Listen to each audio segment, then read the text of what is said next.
welcome back to my subscribers. In this video, I'm going to talk about using telephoto anamorphics. And yes, this looks ridiculous, but that's because it's a heavier lens. This is the way I've been kind of shooting it with the camera attached. This helps support the weight because this is so much heavier than the S9. So yeah, let's talk about this 150.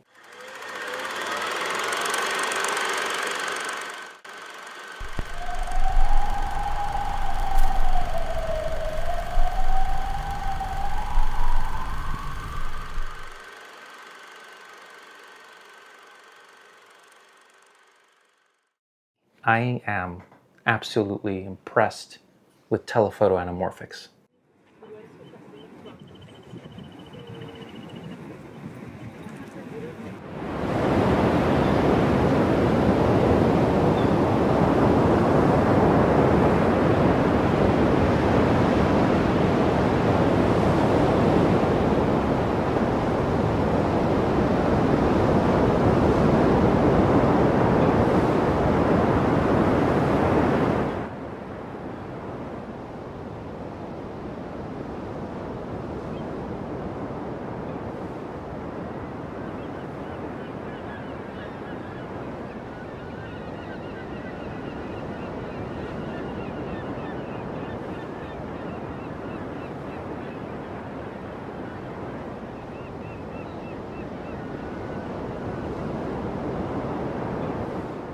At this point, I'm still new, but I have had the chance to shoot with several anamorphic lenses from Blazar, and I just wanted more compression, more reach, and this 150 being at a reasonable price made sense. So I took it out and took several samples to show you. And overall, I am impressed. These rings are a lot easier to turn in the Blazar. It might be the focusing one might be a little bit too loose, but it's okay. I guess for speed, since I'm doing monofocus with my hands. I think I would like a little bit more resistance. But now, image quality. The images coming out of this thing with an anamorphic look are just impressive. So as you can see in the samples, getting ocean views and like urban forest views. This just allows you to focus in on your subject, not be intrusive. And I've been a fan of shooting like in some nature landscapes, everyday life, just people doing their thing.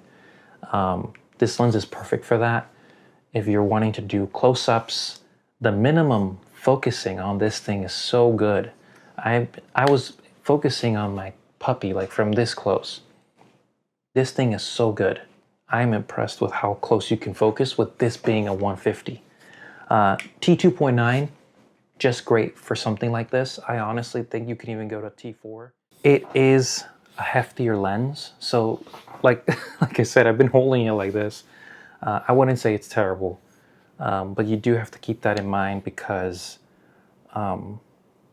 it's just heavier. So either carrying it on your neck or putting it in your bag.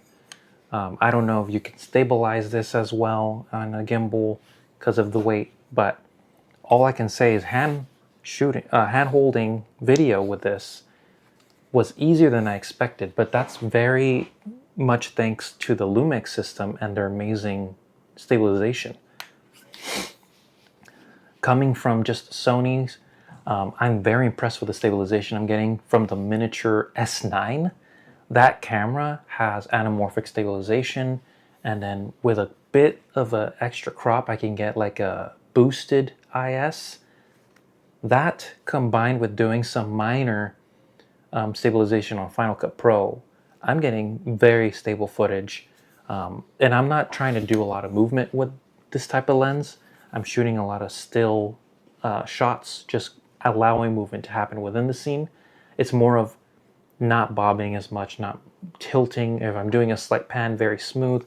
This thing can handle combined with the Lumix camera. So I'm really happy that that works. That's the main reason that the S9 has become one of my most used cameras in the last month or so, because I'm able to use these lenses, get that amazing stabilization, and not worry about having to carry a gimbal or just getting really shaky footage. I've gotten better at learning how to use the camera and maximize that stabilization. So If you haven't tried the S9 or in general like a Lumix camera, I've only tried the S9. I have no idea how the others work, but I'm assuming they would be just as good because the S9 is using the same tech. But yeah, this lens is a winner for me. So I hope you're enjoying the samples, and thank you for watching.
You see it?